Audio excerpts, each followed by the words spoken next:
নমস্কার বন্ধুরা, green solar আর একটা নতুন ভিডিওতে আপনাদের সবাইকে স্বাগত। আমরা সকাল সকাল আর একটা নতুন ভিডিও নিয়ে চলে এসেছি।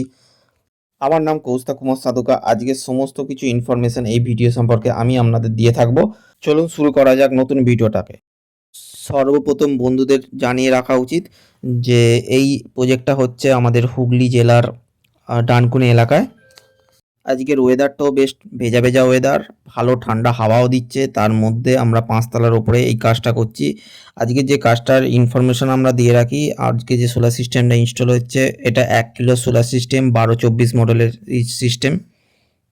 অনেক বন্ধুদের প্রশ্ন থাকতে পারে যে এই ১২-২৪ মডেলটা কি? ১২-২৪ মডেল কেন বলা হয়? ১২-২৪ মডেল এখন কোন কোন মেশিনগুলোকে বলা হয়? দেখুন এখন এমপিপিটি জামানায় এখনও অনেক মেশিন ১ কিলোর অনেক মেশিনই কিন্তু ২৪ ভোল্টের প্যানেল সাপোর্ট করে।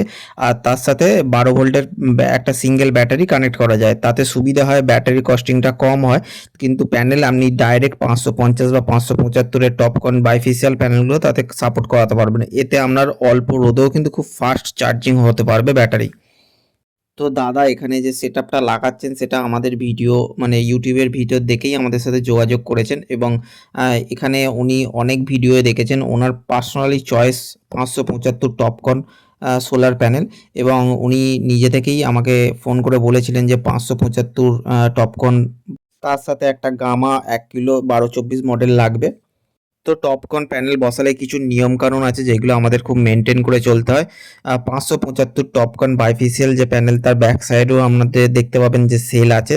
তার জন্য সেই সেলগুলোকে অ্যাক্টিভেট করার জন্য আমাদের যে সোলার স্ট্যান্ডটা মানে স্ট্রাকচারটা তৈরি করতে হয়েছে সেটা almost ৬ foot height. ৬ foot height হলে ব্যাক সাইডে যে সেগুলো অ্যাক্টিভেট হবে এবং এক্সট্রা যে জেনারেশনটা যে দেবে মানে এমনি নর্মাল ৫৫০ জেনারেশন যা দেয় তার চেয়ে ৫৭৫ এর টপকনটা আরও 30% জেনারেশন বেশি দেবে।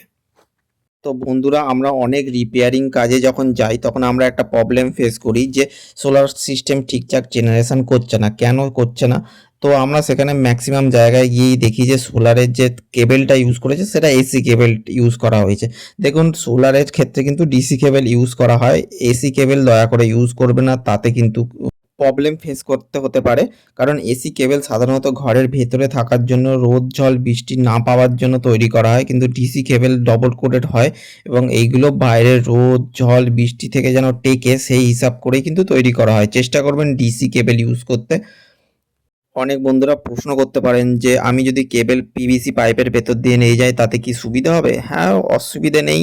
আপনি পিভিসির ভেতর দিয়েও নিয়ে যেতে পারেন এবং তাছাড়াও আপনি যদি ডাইরেক্ট কেবল বাইরে আউটসাইডে রোদ জল বৃষ্টিতেও ফেলে রাখেন তাতেও কোনো সমস্যা হবে না। তো এইসব জিনিসপত্রগুলো যেমন আপনার এমসি4 কানেক্টর, কেবেল, ইনভার্টার, ব্যাটারি এবং সোলার প্যানেল যদি আপনি পারচেস করতে চান তাহলে আমাদের সাথে যোগাযোগ করতে পারেন। আমাদের অফিস ডোমজুর হাওড়া।